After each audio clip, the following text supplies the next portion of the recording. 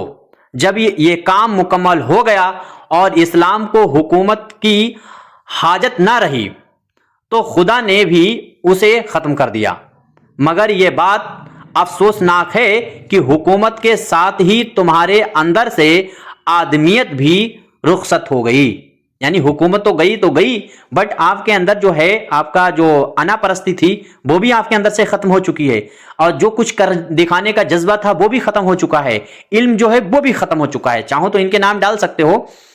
گویا حکومت ایک جھول تھی جس کے ختم ہوتے ہی تمہارے جوہر ظاہر ہو گئے۔ دنیا میں چکور اور شہباز، یہ دو نام آپ کو یاد رکھنے۔ چکور ایک پرندہ ہوتا ہے، چاند کو کیا معلوم اسے چاہتا ہے کوئی چکور، وہ بیچارہ دور سے دیکھے کرے نہ کوئی شور، ساحل لدھیانوی نے لکھا ہے۔